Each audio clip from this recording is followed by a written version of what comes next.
गरीब बहू नहीं करेगी कोई काम। अरे विनीता सुनीता कहाँ चली गई तुम सब? ये कहते कहते सास अपने कमरे से बाहर निकली तो देखा दोनों बहुएं मस्त टीवी देख रही थी। मैं तुम दोनों को कब से आवाज लगा रही हूँ, सुनाई नहीं दे रहा है क्या? सासू माँ, आपको दिखाई नहीं दे रहा है कि हम लोग टीवी देख रहे हैं?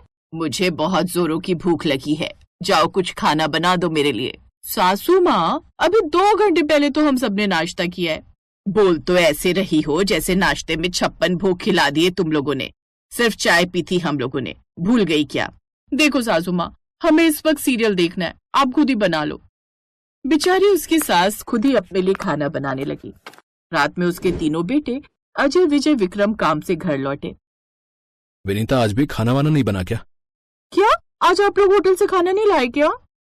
भाभी, आज सारे होटल बंद थे, आज तो खाना आप दोनों को ही बनाना होगा। सही बात है, घर में 2-2 औरतें होने के बावजूद हमें हर रोज बाहर से खाना लाना पड़ता है। धिक्कार है हम पर, इससे अच्छा तो हम शादी ही नहीं करते। सही कह रहे हो बेटा। ठीक है सासू माँ, बार बार हमें ताने मत मारा करो। चलो दीदी, आज हम लोग खाना बना ही लेते हैं, वरना भूखे ही सोना पड़ेगा। इतना बोलकर देवरानी जेठानी खाना बनाने चली गई। इधर तीनों बेटों ने अपनी माँ से कहा, माँ, सारे होटल खुले थे, हमने जानबूझकर झूठ बोला। कब तक हम बाहर का खाना खाते रहेंगे? हाँ बच्चों, मुझे सब पता है, लेकिन ये झूठ आखिर कब तक चलेगा? अरे माँ, कम से कम आज तो हमें घर का खाना खाने को मिलेगा, बात की बात में देखी जाएगी। खैर, काफी देर बाद वो दोनों खाना बना कर लाई, लेकिन खाना खाते, ये कैसा खाना बना दिया तुम लोगों ने? दाल में नमक नहीं है और सब्जी में नमक ज्यादा कर दी है, रोटियां भी जली हुई हैं। अरे जब 2-3 साल में एक बार खाना बनाएंगी ये दोनों, तो खाना ऐसा ही बनेगा। देखिए, बड़ी मेहनत करके हम दोनों ने खाना बनाया है, जैसा भी बना है चुपचाप खा लीजिए। भैया, ऐसा करते हैं, सब्जी नहीं खाते, दाल में थोड़ा ऊपर से नमक डालकर खा लेते हैं। खैर, किसी तरह सब लोग वही खाना खाकर सो गए। अगली सुबह फिर से दोनों ने सिर्फ चाय बनाई। दोपहर को उसकी सास फिर से इन दोनों के पास आई। बहू, बच्चों के कपड़े धोने को पड़े हैं, जाकर धो दो, क्योंकि कल पहनने के लिए उनके पास साफ कपड़े नहीं हैं। सासू माँ, हम लोग कपड़े धोएंगे तो अच्छे से साफ नहीं होंगे, फिर कल रात की तरह आप लोग शिकायतें करने लगोगे। हमारे पति ने वॉशिंग मशीन लाकर रखी है, आप जाकर अपने बच्चों के कपड़े धो दो। बचपन से आप ही तो उनके कपड़े धोती आई हो। हाँ हाँ, मुझे पता है तुम दोनों को सीरियल देखने हैं। तो इस तरह दोनों बहुएं घर का कोई काम नहीं करती थी। हर वक्त टीवी सीरियल देखना, किट्टी पार्टी करना, यही सब उन दोनों के काम थे। फिर एक रोज जब सब लोग घर में इकट्ठा थे, तब उनकी सास बोली, अब विक्रम भी शादी लायक हो चुका है और अपने पैरों पर भी खड़ा हो चुका है, ऐसा करते हैं विक्रम की भी शादी कर देते हैं। उसके इतना बोलते ही विनीता बोली, सासू माँ, विक्रम के लिए लड़की हम देखेंगे। ये तो बहुत अच्छी बात है, घर का कोई काम तो करती नहीं हो, कम से कम यही एक काम कर दो। खैर, अगले दिन दोनों तैयार होकर कहीं जा रही थी, तभी उसकी सास ने बीच में टोक दिया, अरे कहाँ जा रही हो तुम दोनों?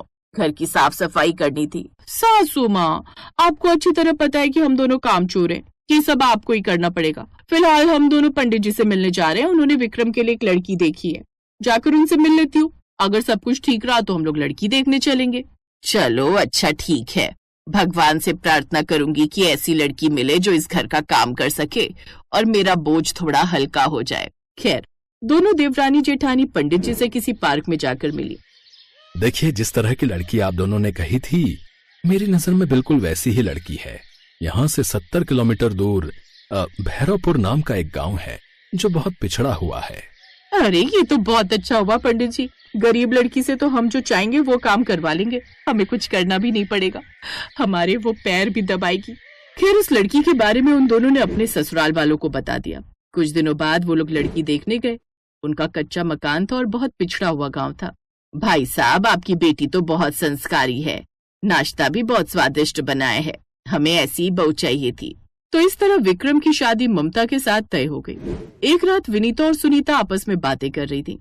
हमारा प्लान तो सफल हो गया सुनीता, अब हम लोग सारा काम उस गरीब लड़की से करवाएंगे, हमें कुछ भी नहीं करना पड़ेगा, बाहर से खाना मंगाने की भी जरूरत नहीं पड़ेगी, यहाँ तक कि वो तो हमारे कपड़े भी धो दिया करेगी। ये तो आपने बहुत अच्छा दिमाग लगाया दीदी। उन दोनों की बातें सास ने सुन ली। अच्छा, तो इस वजह से विनीता ने लड़की ढूंढी है, एक बार शादी हो जाने दो, फिर बताती हूँ इन दोनों को। खैर, कुछ ही दिनों बाद ममता और विक्रम की बड़ी धूमधाम से शादी हो गई। पहली रसोई वाले दिन उसने सबके लिए खाना बनाया। सच में ममता बहू, तुमने खाना बहुत स्वादिष्ट बनाया है। सारे लोग खाना पीना खाकर सो गए। अगली सुबह सुनीता और विनीता बहुत देर में सोकर उठी और सीधा नाश्ते की टेबल पर आ गई। अरे सासू माँ, अभी तक नाश्ता नहीं बनाया क्या ममता ने? मेरी छोटी बहू कोई काम नहीं करेगी, वो सिर्फ मेरा और विक्रम का पर्सनल काम करेगी, जैसे कपड़े धोना, कपड़े इस्त्री करना। नाश्ता तुम दोनों को ही बनाना पड़ेगा, और सिर्फ चाय ही नहीं, भरपूर नाश्ता चाहिए हमें। ये क्या कह रही हो सासू माँ, ममता नाश्ता क्यों नहीं बनाएगी? इतने सालों से तुम दोनों ने भी तो नाश्ता नहीं बनाया, तब तो मैंने कुछ नहीं कहा। चुपचाप जाओ और नाश्ता बनाओ, वरना घर से निकाल दूंगी। बैग पैक कर दिया है मैंने तुम दोनों का। पहली बार अपनी सास का ये रूप देखकर दोनों बहुएं चौंक गईं। खैर, दोनों किचन में गईं और चाय नाश्ता बनाकर ले आई। दोपहर को ममता अपनी सास के साथ हॉल में आई तो देखा विनीता और सुनीता टीवी देख रही थी। आज से इस घर में कोई टीवी नहीं देखेगा, जो भी देखना है मोबाइल में देखना। फिलहाल बाथरूम में जाओ और अपने अपने पतियों के कपड़े धो, मेरे कपड़े धोने की कोई जरूरत नहीं है।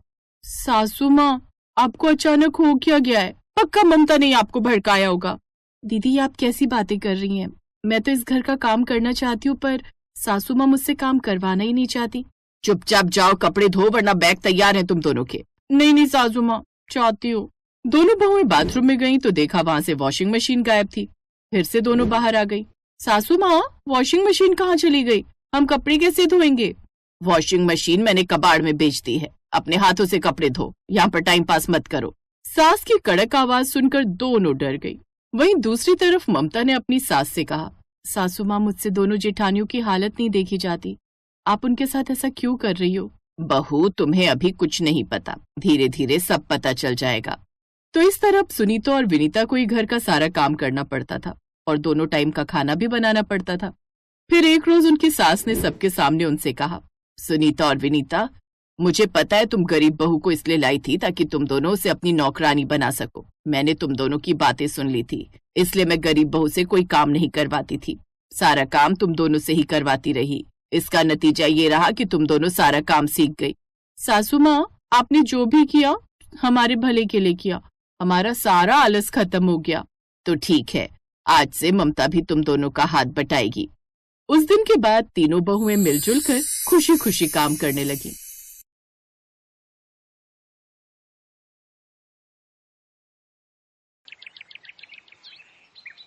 आज आप लोग लड़की को देखने फिर मिलेंगे, रेस्टोरेंट आ सकती हैं। हाँ पंडित जी, मुझे तो जल्दी से अपनी छोटी बहू लानी है। इस बड़ी बहू ने तो मेरी नाक में दम कर रखा है, एक नंबर की कामचोर है ये।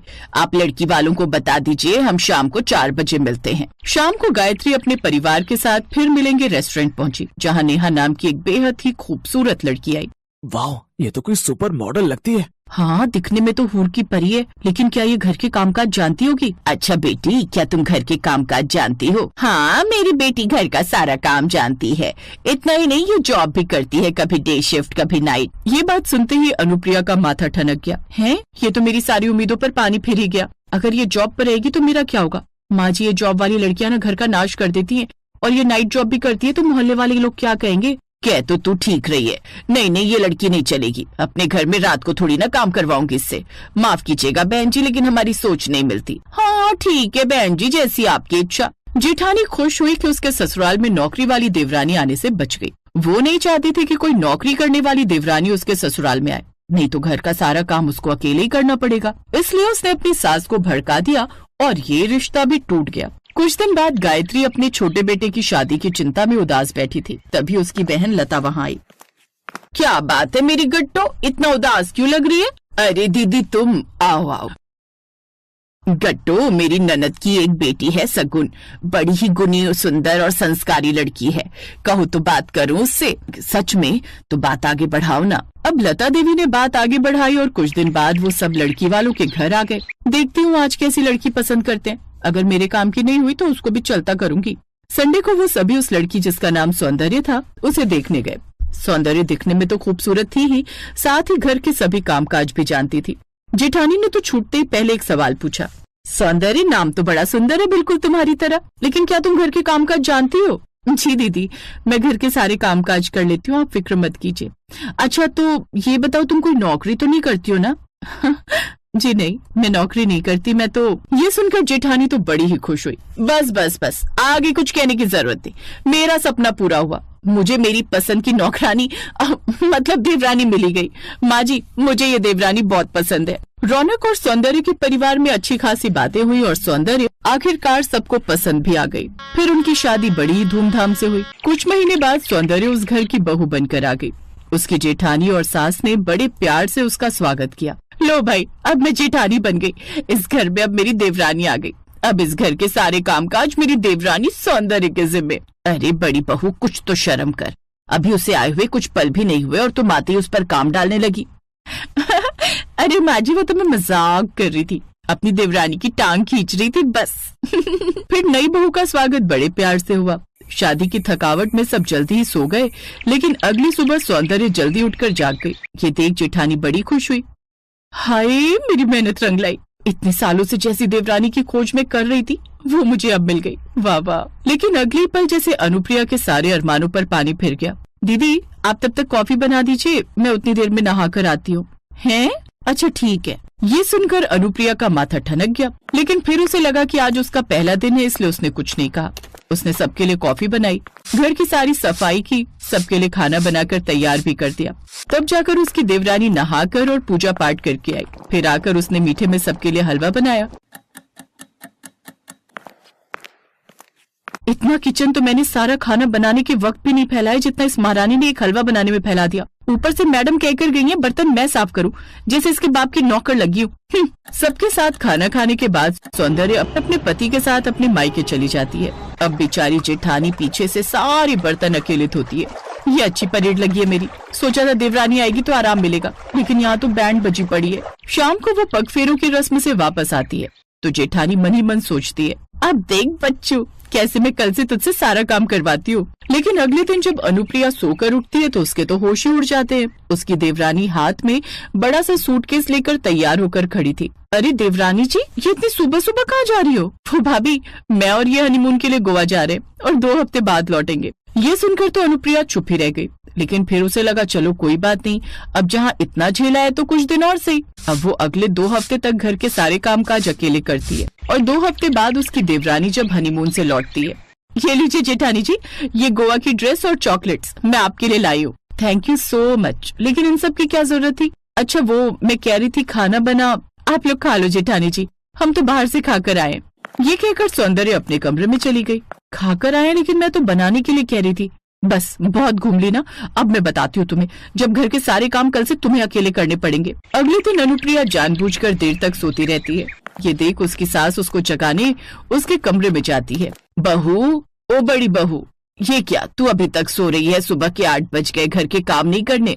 क्या माँ जी, अब तो इस घर में छोटी बहू भी आ गई, उस देवरानी से भी करा लो काम। अरे देवरानी तो तब करेगी ना जब वो घर पर रहेगी। है? अब कहाँ भाग गई? भाग नहीं गई जेठानी जी, बल्कि जा रही हूँ। लेकिन कहाँ? काम पर। लेकिन तुमने तो कहा था तुम कोई नौकरी नहीं करती। हाँ बिल्कुल सही कहा, मैं कोई नौकरी नहीं करती, बल्कि मैं खुद का बिजनेस करती हूँ। उस दिन आपने मेरी बात पूरी कहाँ होने दी। मेरा खुद का बुटीक है तो वहीं जा रही हूँ। काफी दिन हो गए ना, तो काफी सारा काम पेंडिंग है। और हाँ, आप मेरे खाने की टेंशन मत लेना, मैं बाहर से ही कुछ मंगवा लूंगी। अच्छा माँ जी, आशीर्वाद दीजिए, मैं चलती हूँ, शाम तक लौट आऊंगी। जीती रह बहू, जा जा संभल कर जाना। जी माँ जी, बाय बाय जेठानी जी। और तू अब तक क्या बिस्तर पर पड़ी है? चल अब जल्दी से, वो कब से तुझे बुला रहे हैं। कौन माँ जी? तेरे झाड़ू पोछा बर्तन और कौन। ये कहकर गायत्री देवी मुस्कुराते हुए वहाँ से चली गई और बेचारी अनुप्रिया अपना माथा पकड़कर बैठ गई।